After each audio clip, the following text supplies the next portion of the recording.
Bonjour, je m'appelle Firmin Collier, je suis chargé de vous dispenser le cours de droit de la propriété intellectuelle. Donc, le droit de la propriété intellectuelle, il peut être défini comme le droit qui permet d'étudier l'appréhension par l'homme de l'esprit de son génie créateur, c'est-à-dire comment tirer profit de ce qu'on a créé, comment tirer profit de ce qu'on a imaginé. Donc, c'est pourquoi on parle d'intellectuel. Donc, il y a le terme propriété. Donc, vous avez appris en droit ce qu'on appelle la propriété, l'usus, le fructus et l'abusus. Mais il y a aussi ce qu'on appelle l'aspect intellectuel, qui est caractérisé par l'esprit, qui est caractérisé par l'imagination. Le droit de la propriété intellectuelle concerne le droit des inventeurs, des titulaires d'une marque, également des musiciens, des auteurs de livres, etc. Parce que ces gens-là réfléchissent, vont créer des choses à partir de leur imagination et vont matérialiser ces choses-là. Donc, et ce qui fait que ça devient ce qu'on appelle un produit. Quand vous prenez par exemple la marque, vous allez vous rendre compte que la marque, on ne peut pas vivre sans la marque. Aujourd'hui, tous les produits sont marqués, en guillemets. Marqués parce que si vous prenez le téléphone portable que vous allez voir qu'il y a une marque, soit la marque Samsung, soit la marque Itel ou Tecno, Nokia, etc. Si vous prenez les véhicules également, vous allez voir que tous les produits, tous les véhicules sont marqués. Peugeot, Ford, Mercedes. Et la marque, elle est très importante parce que elle permet d'identifier un produit. Elle permet d'associer un produit à la clientèle. Par exemple, pour laquelle, quand vous prenez par exemple une bouteille d'eau, si vous prenez deux bouteilles, une bouteille qui est, disons, dont le paquetage n'est pas, disons, n'a pas été fait, et une bouteille qui a été marquée, forcément, les clients vont acheter la bouteille où est apposée une marque. Donc, c'est une sorte de confiance.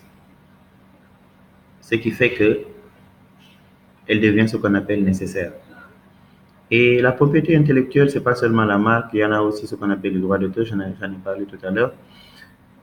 Aujourd'hui, le musicien, la musique, quand vous entendez souvent les sons, c'est pas venu ex nihilo. C'est des gens qui ont imaginé, qui ont dit qu'il faut que ça soit tel rythme, tel tempo. Donc, ce qui fait que ils vont réfléchir, ils vont passer des nuits blanches donc, pour pouvoir un peu sortir quelque chose, produire quelque chose qui proviendra de leur esprit. L'inventeur également, c'est la même chose. Ce qui fait que on dit que tout est propriété intellectuelle aujourd'hui. Tout est propriété intellectuelle. Les habits que vous portez, le téléphone portable que vous avez, les chaussures que vous avez, les véhicules, les montres, les façons de montres, les modèles de montres, les modèles de bijoux, les modèles de chaussures, les modèles d'ordinateur, le contenu même de l'ordinateur, tout ça c'est la propriété intellectuelle. On ne peut pas vivre sans la propriété intellectuelle aujourd'hui. Et la propriété intellectuelle, elle est divisée en deux grandes branches. Il y a ce qu'on appelle la propriété industrielle qui concerne un peu le, les, les marques, les indications géographiques, les inventions, la concurrence loyale et d'autres encore. Il y a aussi ce qu'on appelle la propriété littéraire et artistique. Là, nous avons ce qu'on appelle les droits d'auteur, vous connaissez bien, les droits des artistes, des musiciens, etc., etc. Étudier la propriété intellectuelle est important, comme je l'ai dit, parce qu'aujourd'hui, tout est propriété intellectuelle. La propriété intellectuelle est au cœur aujourd'hui du développement économique mondial. Vous voyez aujourd'hui les grands empires Samsung, Coca-Cola. Aujourd'hui, si Coca-Cola est développé, c'est parce qu'il y a la marque Coca-Cola. Donc, ce qui fait que la propriété intellectuelle crée beaucoup de richesses, beaucoup même.